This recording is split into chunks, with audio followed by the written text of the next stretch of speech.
Mas vamos já circular com a nossa reportagem, nosso correspondente Luca Bassani. A gente falava há pouco da imagem que foi divulgada no perfil oficial da Casa Branca, no antigo Twitter, né, o X, mostrando a chegada do ditador Nicolás Maduro à agência antidrogas lá em Nova York.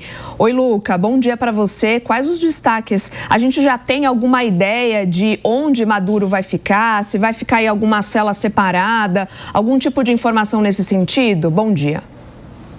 Bom dia a você também, Soraya. Bom domingo a todos que nos acompanham. As imagens já viralizaram em todo o mundo. A chegada do antigo ditador venezuelano Nicolás Maduro, a DEA, né, a Drug Enforcement Administration, né, a agência que realiza a repressão às drogas, na tradução literal, dentro dos Estados Unidos. Isso no estado de Nova York, onde ele foi indiciado já em 2020, ainda no primeiro governo Trump, e onde deverá ficar detido até que esse julgamento seja concluído. De acordo com informações preliminares, Maduro deve permanecer em um presídio no Brooklyn, que já foi também um recinto que recebeu outros criminosos ao longo da história, inclusive o El Chapo, né, dono de um dos maiores cartéis de drogas que tinha muita influência dos Estados Unidos. Ainda não foram revelados detalhes sobre a cela de Maduro, se ela será especial por se tratar de uma figura política importante, ou se ele será colocado ou tratado como um preso comum.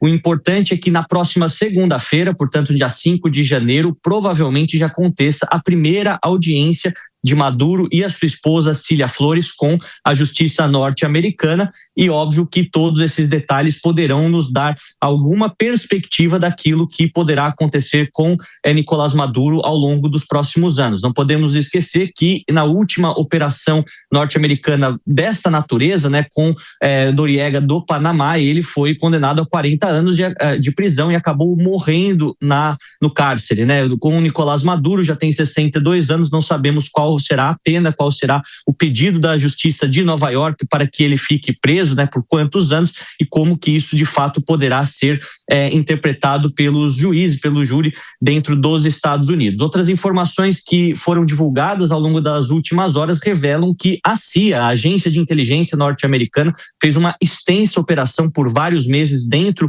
da Venezuela para praticamente monitorar cada passo, cada atividade cotidiana do antigo ditador Nicolás Maduro, para assim realizar essa operação de infiltração e extração do mesmo durante o dia de ontem. Aquilo que foi revelado é que Maduro ficou grampeado por várias semanas, inclusive sabia-se o seu paradeiro, o que ele comia, sua relação com a família, sua relação com os seus próprios animais de estimação, quem eram as pessoas mais próximas, para que tudo fosse feito com a maior precisão possível. Óbvio que à medida que os dias vão se passando, mais detalhes dessa operação vão sendo revelados, mas fato é que não houve grande resistência. Os venezuelanos que ainda defendem Maduro dentro da Venezuela dizem que foram 40 pessoas mortas, entre civis e militares, nessa operação e nos bombardeios norte-americanos, mas para todos os efeitos, comparando com outros episódios históricos, a resistência foi extremamente baixa e os Estados Unidos conseguiu o seu objetivo inicial. Óbvio que são muitas as incógnitas sobre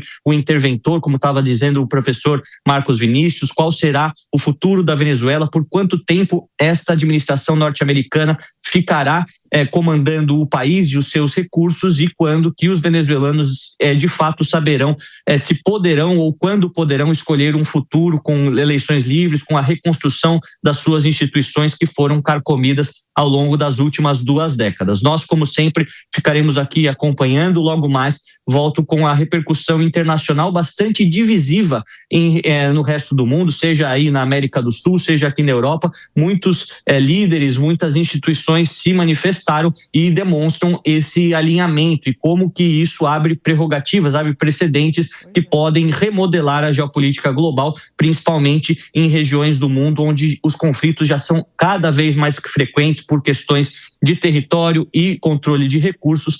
Então ficaremos até o final dessa edição do Jornal da Manhã para atualizar sempre nossa audiência. E certamente pelos próximos dias ou até semanas, muitas perguntas ainda sem respostas, né, Luca? A gente vai conversar daqui a pouquinho. Deixa eu chamar o Gesualdo Almeida também para a gente repercutir, porque por enquanto o que a gente tem visto nas imagens é que Nicolás Maduro está sendo tratado ali, uma roupagem de um preso comum, não está sendo considerado mais um líder de Estado. E até pegando desse ponto de vista jurídico e do direito internacional, há precedentes, Gesualdo, para que um chefe de Estado seja julgado pela justiça de outro país? Inclusive nos Estados Unidos, como já falado do Noriega e do presidente de Honduras, sinceramente não me lembro o nome dele agora, que fora condenado a 45 anos por tráfico internacional, que cumpria pena nos Estados Unidos e que Donald Trump o indultou há cerca de 30 ou 60 dias atrás. O que faz ainda mais relativizar esse discurso de que a invasão à Venezuela se deu por questão de tráfico. É curiosa que a denúncia que recai sobre o Maduro basicamente implicam em 3 crimes. O tráfico internacional de drogas, que sim, os Estados Unidos teriam condição de julgar o Maduro se ficar caracterizado e devidamente demonstrado que esse tráfico saía da droga da Venezuela e era encaminhada para os Estados Unidos. Por lavagem de dinheiro, quando empresas americanas e o governo americano são afetados, mas por porte e posse irregular de armas, acho pouco provável. E isso fica à mercê da lei local. Somente a Venezuela que poderia julgar Maduro por eventual porte ou posse irregular de armas. De qualquer forma, os americanos têm precedentes na sua corte. 2 ex-presidentes da América Latina já foram condenados, um deles, como eu disse, indultado, e agora o primeiro presidente da América do Sul a ser julgado e provavelmente condenado pela justiça norte-americana. Pois é, a gente segue aqui trazendo as análises e as repercussões. Deixa eu chamar o professor Marcos Vinícius, que tem um aspecto, professor, que eu acho que a gente precisa tratar. Muitos países fizeram a manifestação em relação à maneira como os Estados Unidos atuaram, né? Há críticas em relação à maneira como Donald Trump e o país acabaram atuando. O direito internacional não teria sido respeitado, atentaram contra a soberania do país. Mas muitos países também criticavam o regime de Nicolás Maduro. Professor, é possível conectar essas críticas a uma desconfiança desses países em relação a um suposto interesse norte-americano no petróleo da Venezuela?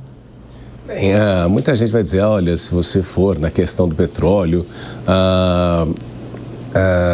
você está com o discurso da década de 70, até porque o petróleo vem perdendo a sua relevância.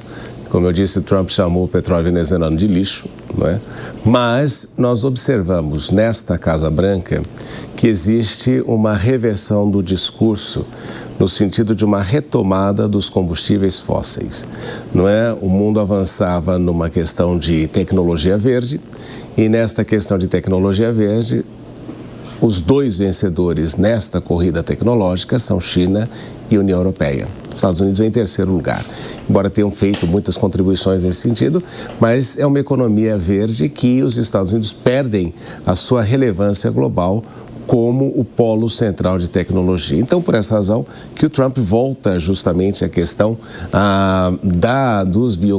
não dos biocombustíveis, mas dos combustíveis fósseis, como elemento principal de propulsão dos Estados Unidos e de controle. Até porque uma das coisas que acontece nesse processo todo é de que, ao controlar o petróleo venezuelano, Trump também cria problemas para a China, que é um grande importador de petróleo venezuelano. Não podemos deixar de levar em consideração que desde 1994 a China não é autossuficiente na questão de petróleo e ela importa isso do mundo inteiro e fez com o governo de Chávez e com o governo Maduro vários acordos no sentido de investimentos, no sentido de várias iniciativas conjuntas com troca de petróleo e acesso ao petróleo. Então, Trump retira da China esta fonte de petróleo mais barato em razão da situação venezuelana.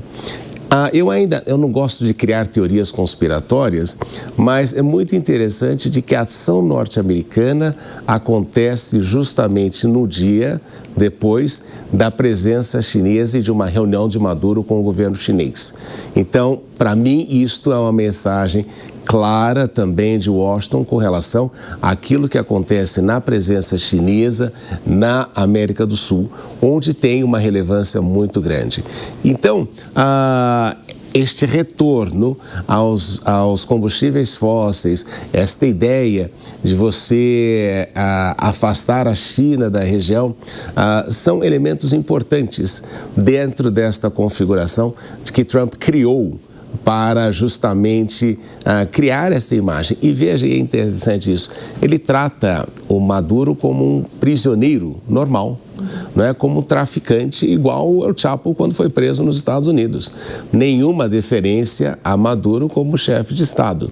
Então, a ação norte-americana, ela é complexa, ela é irregular, não é? Porque nós sabemos que se a gente começar a utilizar esse tipo de discurso, vão ficar muito poucos chefes de Estado no mundo em razão desse tipo de atuação. E veja que interessante, por um lado, nós temos na Arábia Saudita, em que o príncipe foi recebido nos Estados Unidos, na Casa Branca, com honras de chefe de Estado, e o Maduro, que foi recebido agora como um prisioneiro, como um narcotraficante. Então, as mensagens são muito claras naquilo que Trump pretende estabelecer. Agora, resta, e aí vem a oposição internacional, o medo de que isso se torne recorrente, mas, obviamente, somente com países que têm menor capacidade de defesa. É curioso que dias antes o próprio Maduro disse que estava disposto a negociar com Donald Trump a respeito do combate ao narcotráfico na América Latina. A gente vai voltar a conversar a respeito sobre isso daqui a pouquinho.